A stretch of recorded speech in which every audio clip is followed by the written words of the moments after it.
Welcome to Cultivated Live for Wednesday, October 2nd. October 2nd. Jeremy and I are actually with each other today, which is unusual. We're at my kitchen table, which is nice here in Toronto. And since we launched Cultivated just over a year ago in November of 2023, our goal has been to represent the industry, be all about the industry first, bringing you, our listeners and readers, the most important, insightful, useful, and timely information every day through our daily newsletter, which I'm looking at over here, which you can find at cultivated.news, through our LinkedIn channel, through our YouTube channels. So please find us, subscribe to us, like us, and read us.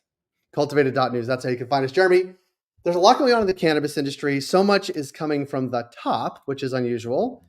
And I will kind of quote the Amendment 3 campaign in Florida. Mm-hmm. People are saying kind of the same thing. People are saying kind of the same thing, which is interesting. You know, it gives us something to cover. First of all, there is interesting stuff happening at the federal level. Both Kamala Harris and Donald Trump, viewers, readers have Cultivated. This is not news to you, but they both have a very similar public position on legalization. And look, that's a good thing for the industry. But having a similar public position doesn't mean makes it really boring. Will happen, Right. So it's good, and we like the rhetoric, but we do want to see stuff happen, and I think both campaigns need to sort of talk about how they will actually do things, not what they want to do. I agree, and we're in this sort of, there's a political season happening now, which at the top of the ticket, the presidential race, people are talking about it for sure, but there's nothing for them to do per se. Right. In Florida, which the former president is actually talking about, there is something to do, and people who are in Florida who can already vote, please go vote yes on Amendment 3, but also former President Trump, let's keep him that way. Let's keep him as former president, came out in support of Amendment 3 and is on the opposite side as the current Republican governor of Florida. There's a lot going on down there. This seems to be splitting the party in Florida, but in the pro-cannabis favor, I think. Yeah. I mean, look, I will be charitable to the Trump campaign for a second here. I mean, they do have, it is a post on Truth Social, which few people look at, but he did lay out a comprehensive position on legalization. He said, I want Amendment 3 in Florida. I want rescheduling to happen, and I want to pass banking. Like that is a comprehensive policy position. It is very different from how his administration treated cannabis in 2016, 2018. So there's that. It's totally an evolution. But it's also sort of an industry wish list. Like, it's clear that, leaders of cannabis companies got to him or someone very close to him and talked about what would help them. Contrast that with what Harris says, what Democrats says. This is very criminal justice focused. She says the sort of blanket statement, we need to legalize it and stop criminalizing this behavior. And then she goes on to say this is not a new position for her. She's felt for a long time we need to legalize it.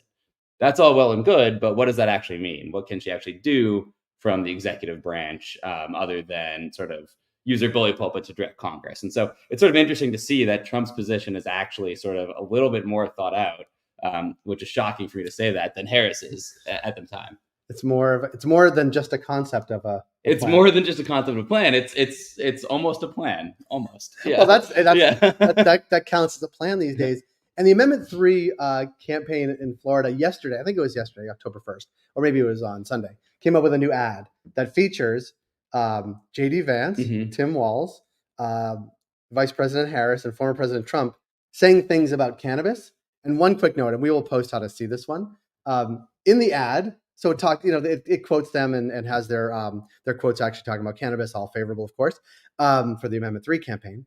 But there's also a quick snippet. It rips headlines from publications, and MJ Biz is one of those headlines, which good for them. Yeah, good for them. Should have been Cultivated.news, but we won't. Next time, we won't. We'll send a note to the campaign folks in Florida. We won't begrudge them for that, but it is interesting to see that what has happened on Cannabis News is making itself onto the political landscape. Although I'm not 100% sure that's actually an ad that's on TV. I'll be in Florida next weekend to actually see what's going on TV down there. But it is interesting to see that campaign pick up, to see the presidential race actually focused on that, and have it having an impact on Amendment 3. Yeah. I want to switch to today's newsletter, which you wrote about, which is, I think it's more than a theme. It's people in the industry know about it, but it seems to be on both coasts, both in California last week and Massachusetts this week, a really thoughtful look about how cannabis testing labs are operating. And in California, there's been a real crackdown. A few have been shut down or not received their relicensing. Yeah. And in Massachusetts, a similar thing is happening. Something that folks in the industry sort of know, that there's not, between regulations and practice, there's like a big gap in how labs do things. What was today's story in Massachusetts? Yeah, so basically, the Boston Globe had a big investigation into a few specific cannabis brands. Those brands have now pushed back a bit on the story as reporting happens. But basically, the thrust of the investigation was that they were shopping around 2 different cannabis labs in Massachusetts to get favorable potency testing. The reason being is that higher potency cannabis commands a higher dollar at checkout, and so they want to inflate their potency as much as possible. They're sort of market making in the function of how these labs work in terms of, they will go out of business if they're not giving favorable potency ratings. Right. And so it's sort of pushing all the potency up. And what we're getting is inaccurate label claims, and that's one thing, right? Like it's one thing to have a joint, a pre-rolled joint, say 30% THC when it's really 23%. It's inaccurate, it's bad, but shouldn't be. It's a whole other thing to have too high concentrations of pesticides and heavy metals in products that you're then combusting and inhaling into your lungs. And so look, like the thrust of the column, which has sort of been, knocking around in my head in a while, based on the drip, drip, drip of all these labs and lawsuits and whistleblower activity, is that, look, like this is the core value proposition of legalization. We said it's illegal, it's unhealthy for consumers. Let's make it legal. Let's bring it into the light.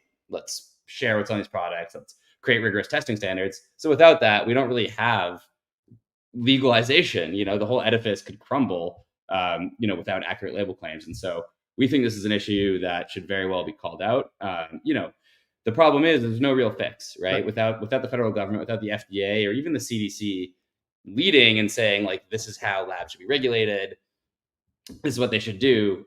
It's going to be in this gray area, like everything with legalization, with cannabis legalization in the US. And so there's no easy fix, but it's something that the federal government should and can lead on. Yeah, it's interesting. It came up several times. The story in Massachusetts. We had we had Chris Roberts on last Friday talking about his story in MJ Biz Daily about it in California. In that case, there was always been concern about THC inflation, but it was actually about I think a pesticide that is not. There's supposed to be zero tolerance for it. Yeah, that was being tested as the cannabis was tested, but this wasn't popping up. And prior to that, we had Pierre Killeen here in Canada, who has a long history in the cannabis industry here, talking about an industry group trying to put standards on how things are tested. And that is everything from how it, like, what constitutes a sample of cannabis that goes to get tested to how it's actually tested, to put, I think, standardization around those types of things, because that's another challenge with this. But it is something that is brewing. And if we're not for sort of the top of the ticket on the presidential race, this would be the biggest story in cannabis, I believe, and one that is happening. So thank you for that story as well. Yeah. One thing I did want to bring up before we wrap today, there's a lot coming up that we're working on. Certainly our newsletter is going to be our newsletter. We have a couple of interesting webinars coming up, which you will hear about. One focused on New York and licensing, which is great. I will be at Benzinga next Tuesday and Wednesday, moderating a panel with the Dutchy CEO, as well as a great operator, MSO CEO. So I'll be there. We'll be at MJ Biz doing some podcasts for them. Some of you may have seen in our newsletter, but certainly a news release went out about it as well. And that's like a big end of the year for us. And there may be even one more thing we're doing based in DC. So we'll keep everybody informed, but that's a big Q4 for us. It's a big push. We're stoked. We're excited. That's why we're together planning the whole thing out. Yeah. But there's always a lot that happens, I would say, at the end of the year. And it happens to coincide, of course, with a busy time for cannabis retailers, which you talk about with Krista on Thursdays. And there's a lot of opportunity, and then hopefully not missed opportunity for cannabis retailers, but also back that up the supply chain for cannabis brands to actually make a dent end of the year. So it's a lot going on in the cannabis industry, which is exciting all the time. Not to mention we have an presidential election on November 5th, 6th. We have one of the big Canadian now. Well, I have to get my absentee ballot in, which, I can actually send in by email. Really? To California. You have to fill out the ballot and then send it like a fax, but it actually is an email. Interesting. Thank you, San Francisco Registrar of Voters. No, that's exciting as well. So lots happening. We look forward to covering it. Certainly a daily newsletter, which you can find at cultivated.news every day. Find us on LinkedIn, find us on YouTube. Come to our events, which will be online, and we will see everybody in Chicago, maybe in DC, in Las Vegas as well. But Jeremy, thanks for coming by the house today. Of course. Thanks for having me, Jay. Oh, it's a pleasure. Yeah.